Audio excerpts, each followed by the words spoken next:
Another month down, another crop of brand new iOS and Android games. Today at gameranx, we bring you the best new iOS and Android games of July 2016. Just as a quick disclaimer, we always split these into two videos. The best new free games will come soon. These are games that are up for purchase. Number 10, Day of the Tentacle Remastered, which is one of the classic point-and-click adventure games. It is one of the games that defines the genre. If you remember back in the day to the LucasArts point-and-click games, or if you really like games that use the adventure game format and want to see where it came from, or just really want to experience one of the best examples of it, you have no other choice than to purchase Day of the Tentacle. The game was actually remastered by the original devs who went on to start Double Fine Productions, including Tim Schafer, and it's available for $4.99. Highly recommend this one.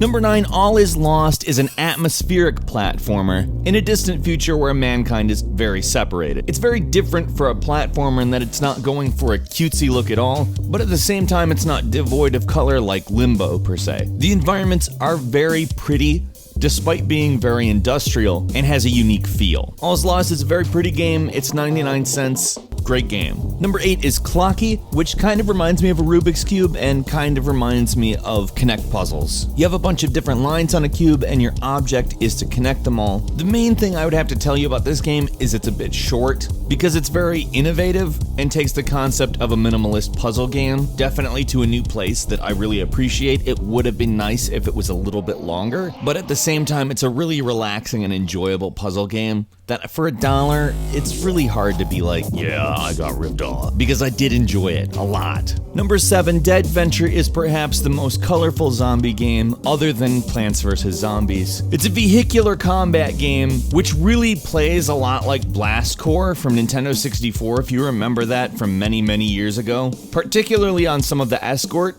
areas of the game. There are guns though, so it's a little bit more involved than you might expect. It's not just driving, and it's also not just a time waster. This is one of those mobile games that you play and you go, yes, this is what I want from a mobile game. And at the same time, if it were a little bit more fleshed out and released on console or Steam, it would also be great. At 99 cents on iOS and free on Android, I'd actually like to see a lot more like this. Number 6, Neo Turf Masters, which is one goofy game. I don't know if you remember the arcade classic from Neo Geo. The gameplay is kind of fast, kind of arcadey, which by the way adapts wonderful to the touch controls, and plays with a distinctly weird Japanese competition aesthetic. It's super fun, it's got local turn-based multiplayer, so you can literally do exactly as you did in the arcade. Neo Turf Masters is $2.99. And assuming anyone else has made an arcade golf game, it probably doesn't live up to this one. Number 5, Severed, which is probably the best example of an iOS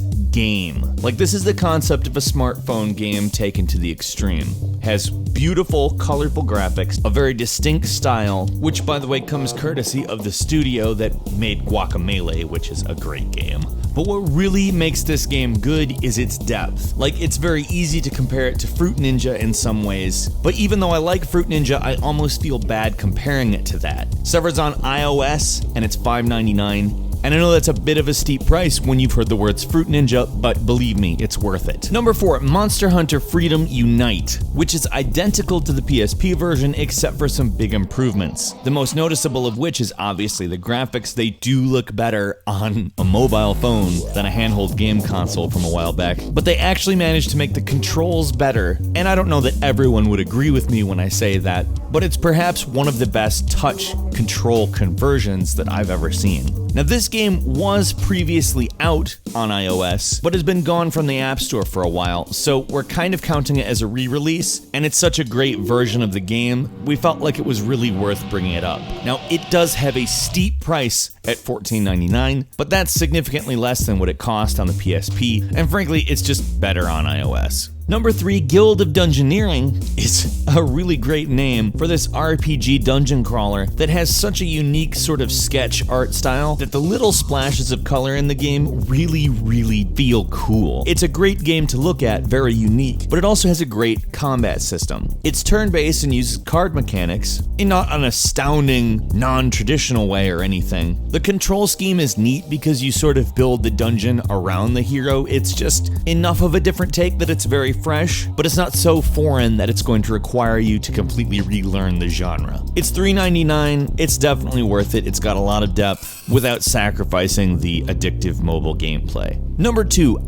There Chronicles is the sequel to 2014's Out There, which was a text adventure, and fundamentally that hasn't really changed per se, but it's now a text adventure that's on top of a bunch of gorgeous hand-drawn art. It's extremely well written and provides you sort of a blank slate ball of clay type character to mold to your will. There's going to be more episodes, the story is not done, so I can't tell you whether the ending is satisfying or not, or how many endings there are, or indeed anything of that nature, but I can say what's there is very well written and engaging, and the art is gorgeous. It's $2.99, you can get it on iOS and Android. And finally, number 1, Battlefleet Gothic Leviathan. There's not a lot of turn-based strategy games on iOS and Android, and there's a good reason. It's not an easy genre to create a touch control scheme for on a small screen. Battlefleet Gothic Leviathan unapologetically says, you know what? Fine. The controls are very good on it, and they do exactly what they should do. And the game brings you a depth that you really don't see in iOS and Android games, period. But it also does a very good job at not giving you a lot of lulls. It's $5.99, so it's not super cheap, but it's definitely worth your time, especially if you're a fan of the genre. It's pretty much the shining example of that on iOS and Android. Couple of bonus games for you. There's Crypt of the NecroDancer Pocket Edition, which can only be described as a roguelike rhythm game combination, which is a weird combo of genres, but it actually works really well. Borderlands 2, which is the full Borderlands 2, except for on Android. It's hard to resist Borderlands, great games. Nomad 2, which is an open world sandbox game that takes place in space. There's battles, there's economies, it's that kind of a game, and it's great. Quell Zen, which is a puzzle game. It's very easy to pick up, but difficult to master. How many times have I said that before? It's still fun. And finally, Dead Man Diaries, which is essentially a choose-your-own-adventure interactive fiction, which has a pretty unique point of view. What's your favorite iOS or Android game from July? Let's meet in the comments and hear from you there. If you enjoyed this video, please click the like button, and if you're not subscribed, now's a great time to do so. As always, we thank you very much for watching this video. I'm Falcon. You can follow me on Twitter @FalconHero, and we will see you next time right here on gameranx.